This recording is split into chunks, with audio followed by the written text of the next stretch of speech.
Hey y'all, it's your girl Tashondarenae, and I'm back with another video. In today's video, I'm sharing a recipe for candied jalapeños, also known as cowboy candy. This is an addictive, sweet, and spicy treat. And if you would like to see how I make it, please stay tuned. Okay, so for this recipe, I have right over a pound of peppers. So the first thing you're going to do is clean them. Once I have my peppers cleaned and dried, I'm going to go ahead and slice them. I'm going to slice them into about 1/4 of an inch thick slice. Be sure to wear gloves at all times when you're dealing with the peppers if you want to avoid that burn. I know there are some tips and tricks to avoid the burn without using gloves, but why go through all that when you can just put on a pair of gloves? So this is what my slices look like. You can cut yours thicker if you would like, but for me, that is the perfect size. And also, I do leave my seeds in. You can take yours out if you would like, but I do like the heat that the seeds give. Okay, so once you have your peppers sliced up, you're going to go ahead and start making your syrup. To a heavy bottom pan over a medium high heat, you're going to add 1.5 cups of light brown sugar, 1.5 cups of granulated sugar, and 1 cup of apple cider vinegar. Mix that together until it's well combined. Then you're going to start adding your seasonings. I'm going to add a teaspoon of onion powder, a teaspoon of garlic powder, a 1/2 teaspoon of celery seed, a 1/2 teaspoon of red pepper flakes, and 1/4 of a teaspoon of turmeric. And again, mix that together until it's well combined. Your heat should be pretty high at this point. I started out at a medium high, and I did eventually move it up to a high to get it to boil faster. At this point, you do want to constantly stir and scrape the bottom of the pan because you don't want it to stick, and that sugar will stick easily to the bottom of the pan. That's why I said earlier that you want to use a heavy bottom pan. That is very important. With using the high temperature, it should come to a boil pretty quick. You want to get it to a rolling boil, and you'll know it's at a rolling boil when you can continue to stir the pot and it continues to boil.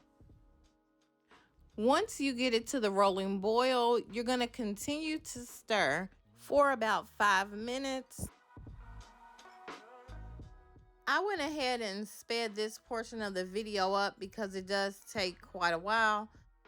After those 5 minutes, you're going to go ahead and turn your heat down to about a medium, and you're going to allow your syrup to simmer for another 5 minutes.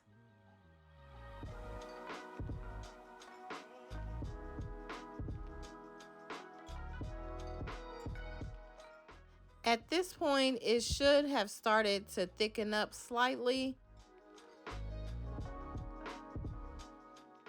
Now you want to go ahead and add your peppers. Allow it to come to a boil, and you want to boil it for about 5 minutes.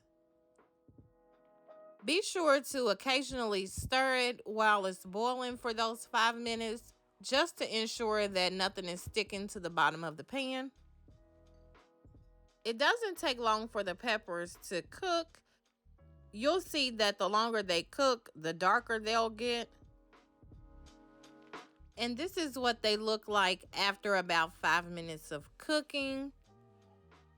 They are done, and there's really no need to continue to cook them. So I'm going to go ahead and turn my heat off.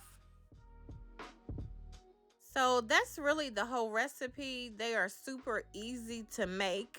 Now, usually after you make these, you do want to can them and serve them after they have set for about at least 2 to 3 weeks. The longer they sit, the better they actually taste. I actually served these the day after I made them, and they were still a huge hit. They still taste absolutely delicious. I actually served them with a block of cream cheese and some Ritz crackers, and everybody loved them.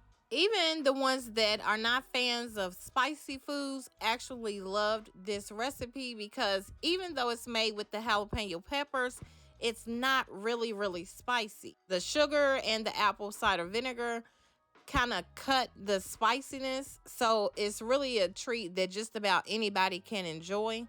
I would love to hear from you in the comments. Let me know if you make candied jalapenos, and if you do, how do you make yours? And if you've never had it, do you think you'll try it after seeing this video? Let me know down in the comments. Check out the description box if you're interested in a list of the ingredients and measurements I use to make these candied jalapenos. And if you have not already done so, please go ahead and subscribe to my YouTube channel. I would love to have you be a part of my YouTube family. And please be sure to leave me a thumbs up on this video. It does help my channel to get out to more people. Thank you so much for watching, and have a great day.